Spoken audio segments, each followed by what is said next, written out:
Este programa es presentado por English Spot, Teaching the Future.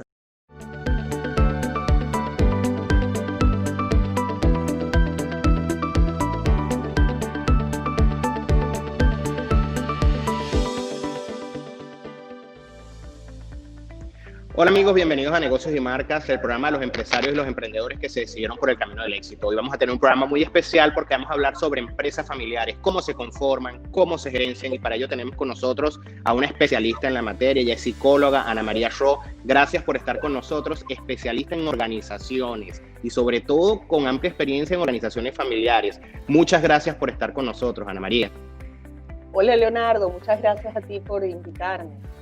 Ana María, cuéntame un poco sobre las empresas familiares. A veces hay una cierta confusión entre lo que es un emprendimiento y lo que es una empresa familiar. Y lo cierto es que una empresa familiar es prácticamente una decisión y conlleva muchas cosas. Explícame un poco sobre las empresas familiares.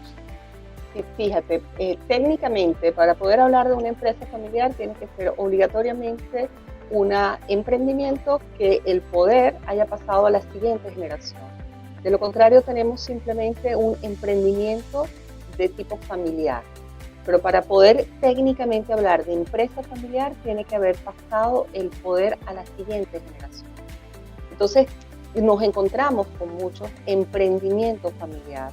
Y creo que es importante también entender el porcentaje de todos los emprendimientos a nivel mundial, qué porcentaje corresponde a estos emprendimientos familiares.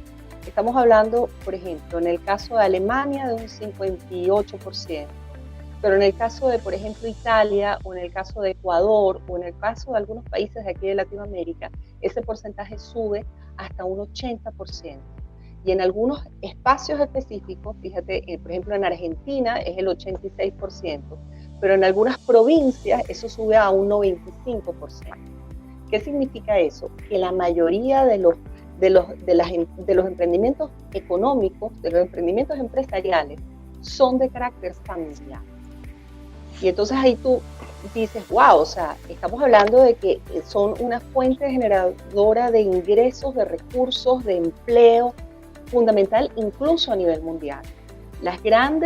Los grandes países industrializados, ese porcentaje disminuye, obviamente, pero en países subdesarrollados, aunque el término a mí no me gusta mucho y algunos autores han criticado mucho el término subdesarrollo, pero los países que no tienen ese avance económico, en la empresa familiar tiene un porcentaje importantísimo en la economía. Y justamente esta importancia hace que a nivel organizacional y a nivel incluso académico se genere unas materias concretas para asistir y apoyar a la empresa familiar. Ana María. Dígame. Sí, acabas de, digamos, romper con un paradigma que yo tenía que me llama muchísimo la atención. Cuando me estás dando estas cifras y me estás diciendo que las empresas familiares realmente son empresas que pasan de generación en generación, estaríamos hablando que básicamente la economía mundial está basada en desarrollos o emprendimientos que son donde la familia es la base del emprendimiento. Sí, tal cual. De hecho, fíjate, pertenecer o tener algún nexo con alguna empresa familiar es una variable prácticamente permanente.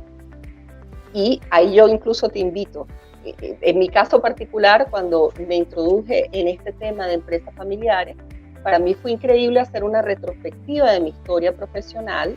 Yo empecé a trabajar muy joven y darme cuenta además que toda mi vida yo estuve en empresas familiares trabajando. Y es entender además que es el centro de la economía, o sea, la empresa familiar termina siendo una generadora de recursos y de Producto Interno Bruto. Y justamente esta realidad es una realidad que se maneja mundialmente. Hoy en día hay hasta universidades para trabajar todo el tema, donde se busca que el empresario familiar se formalice, se forme. Porque la estadística, y hay una estadística del Instituto Iberoamericano de Desarrollo que para mí es dramática, en donde se señala que el 80% de las empresas o emprendimientos familiares, el 80% no pasa de los 5 años. El 80%, eso es altísimo.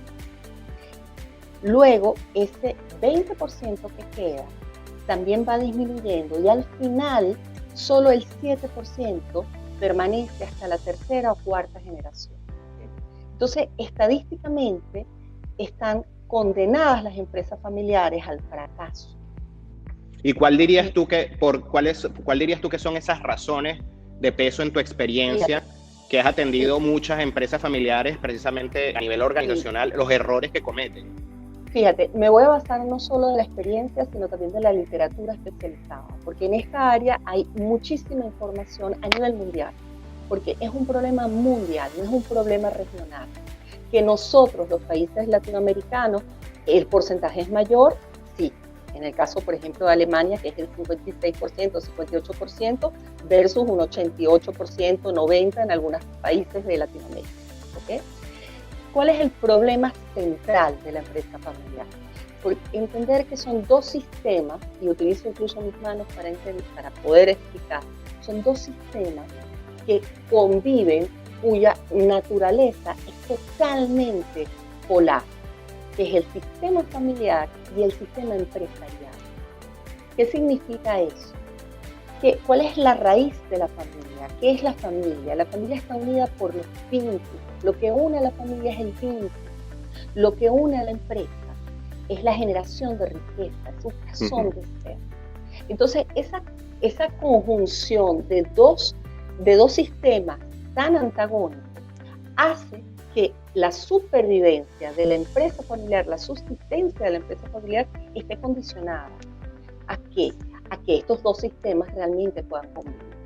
Y fíjate, yo lo utilizo gráficamente porque a mí me gusta mucho la parte pedagógica. Mi primera formación es educadora, después fue que estudié psicología y todo lo demás. Es entender que la empresa y la familia es como agua y aceite. Entonces muchas personas a nivel organizacional me dicen, bueno, pero ¿qué significa que sea agua y aceite? Significa que jamás van a poder, porque nuestra experiencia práctica del agua y el aceite es que el agua y el aceite es imposible, es una solución que no se puede mezclar, porque no hay manera de mezclar. Sí, efectivamente. La empresa familiar, al tener como centro, como lógica, la lógica de la empresa, de la familia, es el vínculo y mantener el vínculo. Y la lógica de la empresa, la lógica de la empresa es racional. Entonces son dos conceptos antagónicos imposibles de mezclar. Razón, emoción. Agua y aceite. Claro. Tal cual. Y eso podría incluso... y emoción, tal cual. Tú en podría la familia, yo me puedo pelear con la familia, pero tarde o temprano, el padre de mis hijos, me puedo divorciar, pero sigue siendo el padre de mis hijos. Ana María, y podría... Yo puedo desligarme. Y podría suceder incluso lo contrario, Ana María. O sea, podría suceder que una empresa familiar que no se o digamos no se planifique, que organizacionalmente no se entiendan estos conceptos de razón y emoción, canibalice a la familia en lugar de, porque entendemos entonces que muchas de las empresas dejan de funcionar porque esa emoción, digamos, cubre el sentido de la empresa, que es el éxito financiero, pero puede pasar al revés también, ¿no? Me imagino que de allí la importancia de que las empresas familiares se asesoren, ¿no? Sí, fíjate lo siguiente, para seguir con la analogía de agua y aceite, el agua y el aceite pueden coexistir y pueden generar un producto especial. Todos nosotros hemos comido papas fritas, y las papas fritas son hechas en freidoras a nivel industrial, en freidoras industriales en donde utilizan el agua y el aceite. Pero hay una condición especial para que ese agua y ese aceite puedan coexistir y puedan generar además un producto de excelencia que pudiese ser, por ejemplo, una simple papa. Pero tiene que haber unas condiciones especiales. Por eso las empresas y los emprendimientos familiares están destinados a ser asesorados, pero no es simplemente una asesoría cualquiera. Porque fíjate, en el caso de la familia, yo puedo pelearme con algún familiar y puede haber esa pelea por años. Y muchas veces, yo utilizo nuevamente la analogía, los problemas los metemos en las gavetas. Y las familias tienden a meter los problemas en las gavetas. No toco tal situación, no hablo de tal tema, engaveté el problema. y la familia sigue y se mantiene pese a esos problemas engavetados. En el caso de las empresas familiares, tener los problemas engavetados puede atentar contra la producción y el mantenimiento de la propia organización. Entonces, la familia que emprende, la familia que toma esto como una decisión de vida, el ser empresarios y ser también familia, tienen obligatoriamente que no tener agendas ocultas, no tener asuntos guardados en gaveta, porque eso tarde o temprano puede ser una espada de Damocles que atente contra la subsistencia de la propia organización.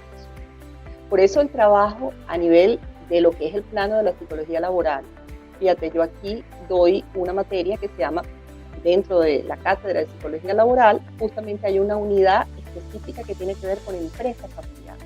O sea, es un tema del psicólogo organizacional fundamental, porque es preservar los vínculos familiares y preservar también los vínculos en la organización. Y es súper importante, y ahí cito, por ejemplo, a un autor que se llama Nogales, que tiene varios libros sobre el tema de empresa familiar. Él señala que sin familia no hay empresa. Y es entender que es la familia lo primero que tenemos que cuidar. Porque justamente es la familia y esos vínculos lo que permitió la generación de esta riqueza. Luego también dentro de la familia siempre hay un líder. Entonces toda la intervención tiene que ver con el manejo del poder, todo el tema de ego y todo el tema de comunicación. Son los tres ejes fundamentales en los que se debe intervenir a una empresa familiar. Que necesariamente ese líder, claro, no necesariamente ese líder familiar podría terminar siendo el líder de la organización familiar. Y creo que ahí es donde pueden surgir esos problemas de ego y esas confrontaciones. Sí, y fíjate, generalmente todo emprendimiento nace de un concepto, de una idea, que detrás de ese concepto, de esa idea, generalmente hay un gran líder. Una persona que fue capaz de motorizar a un grupo de personas en torno a un concepto, a una idea, a un proyecto. Y generalmente esa persona, al ser el sol, y ahí pudiéramos hacer la analogía también de un sistema solar, al ser el sol, todas las personas que están a su alrededor giran alrededor de él. Y el pase de una generación a otra, el dejar de ser sol, el entregarle el testigo a la generación que viene, el entrenar además al que viene y el permitir que el otro funja de líder y el otro asuma el liderazgo, es todo un trabajo, incluso en el plano psicológico, muy, pero muy interesante. Por Ana eso María, es que la estadística es tan triste, ¿no? Es tan dramática. Claro. O sea, son tan pocas las empresas familiares que logran vencer la cantidad de barreras, porque después en otro momento podemos hablar del ciclo de vida de las empresas familiares y la cantidad de obstáculos que presentan las empresas familiares hasta llegar hasta el final del proceso. ¿Qué recomendaciones das tú o algunas herramientas para la audiencia que nos está viendo, que sus empresas son familiares, digamos, quizás todavía no hayan pasado a la próxima generación, pero ya lo decidieron que se va a hacer de esa manera para ahora que están a tiempo, para que no surja ese fracaso? Sí, fíjate, hay un tema central que tiene que ver con el protocolo. Hay una recomendación a nivel mundial que es pedirle a las organizaciones familiares que en el cimiento, en el nacimiento, en ese momento de creación, se arme un protocolo familiar. Y ese protocolo familiar lo que se establecen son las reglas, los parámetros de cómo va la empresa a subsistir cuando ya, por ejemplo, el líder o el fundador ya no esté. De qué manera se va a permitir el acceso de los familiares, porque hay que entender que las empresas familiares nacen de repente con una iniciativa y posteriormente vienen familiares, incluso la familia extendida, a ser parte de esa organización. Entonces, ¿cuál va a ser la normativa de ingreso? Y no tiene que ver solo con lo filial, sino es buscar la profesionalización. Porque fíjate lo siguiente, muchas empresas familiares, yo coloco a mi primo, porque coloco a mi primo en ese cargo porque necesito a alguien de mi plena y absoluta confianza. pero obvio lo técnico, lo profesional. Y lo técnico y lo profesional es tan importante como lo filial o esa cuota de confianza que necesitan. Entonces, las empresas familiares están llamadas a profesionalizar en todo su proceso de crecimiento. Y incluso profesionalizar a esa parte de la familia que va a hacer frente a lo que es el día a día de la organización. Ana María, las empresas... Ajá. Cuéntame. No, continúa. Sí, y es tan importante el entender que la profesionalización es la garantía de éxito de la empresa familiar.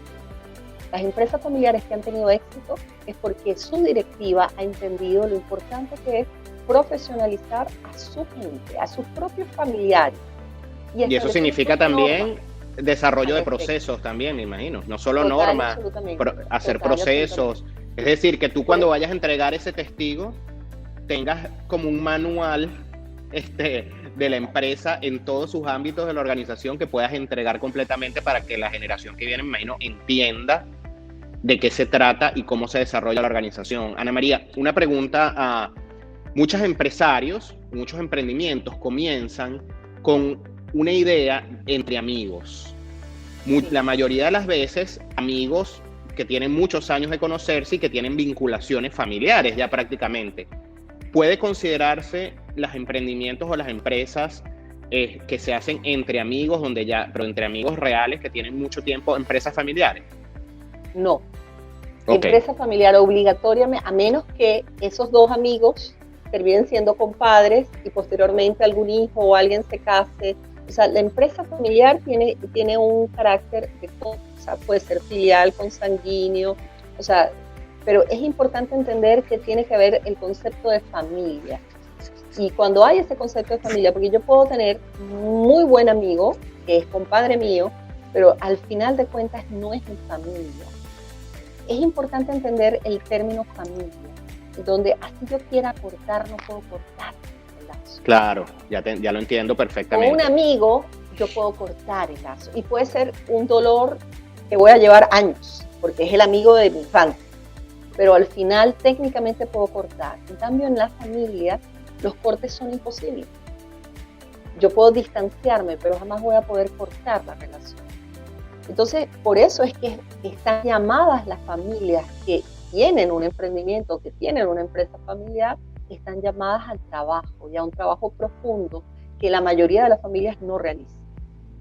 Ana María, en tu experiencia con las empresas que has visto, sucede mucho en las empresas familiares, como tú me lo decías anteriormente, que dentro de la familia siempre hay un líder, ¿no? Digamos que es el líder que lo mueve todo, ¿no? El que activa todo eso. Sin embargo, no siempre los líderes de las familias son los mismos líderes de las empresas familiares. Digamos, por ejemplo, en el caso de un hijo que desarrolla una empresa, incluye a sus hermanos, a lo mejor a otra, esa familia extendida, pero tenemos a lo mejor un padre o una madre que sufre de control, por ejemplo. ¿Cómo manejar a esas autoridades familiares o líderes familiares que siempre controlan todo el escenario familiar para que de alguna manera no interrumpan los procesos empresariales? Sí, fíjate que es una dinámica muy, pero muy compleja. Y cuando te digo muy compleja, me encuentro, por ejemplo, con empresas familiares en donde se paraliza prácticamente la empresa porque es el cumpleaños del nieto del fundador. Y te encuentras con cosas que tú dices, esto es inconcebible dentro de la organización. O, por ejemplo, la caja chica de la empresa es utilizada de manera arbitraria por cualquiera de los hijos. A eso iba después, ¿no? Al tema financiero. O hay órdenes y contraórdenes, lo que me acabas de señalar, el ejemplo que tú me acabas de dar, me dice, el hijo de repente está dirigiendo una gerencia y llega el padre, que es el fundador, que ya está fuera de la organización, que ya está pseudo jubilado, y desarma instrucciones precisas en un área concreta. Lo vemos. Entonces, es obligatorio todo el tema de lo que es el esquema de organización, procesos. Las empresas familiares están muy, más que cualquier otra organización, a tomar en cuenta seriamente los procedimientos, más que cualquier otra organización. Y el trabajo es muy complejo porque el trabajo no es con el personal, el trabajo es con la directiva, es con los fundadores, es con los dueños. Sí, básicamente... Tiene que venir la voluntad de arriba. Claro. Porque el pretender que esto se solucione de abajo para arriba, sí puede ocurrir. De hecho, me ha tocado ir, por ejemplo, a intervenciones en empresas, en donde la intervención es de abajo para arriba, es cómo ayudar a esos gerentes para sobrevivir, para mantener la profesionalidad dentro de un espacio en donde hay órdenes y contraórdenes por parte del fundador y por parte del gerente. Y hay un sufrimiento y tú ves el problemón que implica en la organización, porque estamos hablando de rentabilidad, o sea, son empresas que pierden la rentabilidad por el tema emocional. Por o sea, no, y además, digamos... de estructura, de respeto a la estructura. Sí, no, básicamente vuelves loco a todos los empleados que no forman parte de la familia, no saben qué hacer, no saben a quién obedecer, y eso genera internamente un caos, me imagino yo, o sea, se genera un caos. O sea, básicamente entonces una empresa familiar es un contrato de vida, Ana María, prácticamente tienes que hacer un contrato con cada uno de tus familiares que intervienen, saber, digamos, hasta dónde llega cada quien para evitar dar órdenes y contraórdenes. Es una decisión que, como tú dices, puede terminar en fracaso, pero si se hace adecuadamente puede generar mucho éxito, dado que las familias son las grandes generadoras de riqueza. Sí, de hecho, yo por lo menos en mi caso, a esos fundadores, para mí ha sido interesantísimo conocerlos de cerca, porque son personas que han entregado el todo por el todo. Son personas que generalmente su visión de futuro ha hecho que arriesguen su propio capital y han movilizado impresionante la energía de muchísima gente a su alrededor buscando un objetivo, ¿no? Buscando lograr una meta. Sin embargo, es importante que ese fundador tenga también claridad en cuanto a la necesidad de establecer esa estructura que permita que exista armonía dentro de estos dos sistemas tan antagónicos. Y vuelvo a la referencia agua y aceite. Porque en el momento en que pueda yo entender que la familia es tan, pero tan diferente a la empresa, y no pretender convertir la familia en una empresa, ni la empresa en una familia. Cuando a mí me señalan, por ejemplo, algunos trabajadores, a mí me encanta trabajar aquí porque me siento como en familia. Yo prendo las alarmas. ¿Pero por qué prendo las alarmas? Porque la empresa tiene una dinámica muy diferente a la familia. Y es necesario que así sea para mantener la rentabilidad, para mantener el objetivo que hace que aparezca una empresa. Mucha cabeza fría, ¿no? Familia. Mucha cabeza fría para tomar las decisiones. No es cabeza fría, es entender que tú estás prestando un servicio por el cual se te está remunerando y que eso puede estar dentro de un ámbito de cordialidad, de respeto, de profesionalismo, bien. Pero yo no puedo buscar en la empresa lo que debo buscar en la casa. Y eso lo digo yo muchísimo en mis talleres. O sea, y en las incluso asesorías individuales. Yo no puedo buscar en la empresa satisfacer el afecto que necesito satisfacer en mi vida. Ese afecto lo tengo que buscar en mi familia, no en la empresa. Y te encuentras con trabajadores que dan el todo por el todo y lamentablemente tengo yo que decirles, miren, discúlpenme, no es lo adecuado, porque no es el espacio. Puedes entregar el todo por el todo a nivel profesional, el todo por el todo en cuanto a tus capacidades y destrezas, pero tus afectos tienen que estar en tu casa. Así es, El amor incondicional está en casa, no en la empresa. En la Me empresa encantó funciona conversar todo muy contigo. bien, bien. En la empresa funciona todo muy bien, mientras tanto haya rentabilidad. Y eso tiene que tenerlo claro. Ana María, me encantó conversar contigo. Una visión exquisita, diría yo, de las empresas familiares que no había tenido, y sé que a nuestra audiencia le va a ser de mucha utilidad. Ana María, si quisieran seguirte, si quisieran escribirte, la audiencia que nos ve, ¿dónde pueden hacerlo? Yo tengo en mis redes sociales lapsicóloga.ana, tanto en Facebook como en Instagram. Estoy trabajando con esa nomenclatura, lapsicóloga.ana. Chévere, a través de tus redes sociales te pueden contactar perfectamente. Sí. Y bueno, y en LinkedIn, que es mi red profesional, mi nombre y apellido ya profesional, que es Ana María Schroeder. Ahí también pueden conseguir.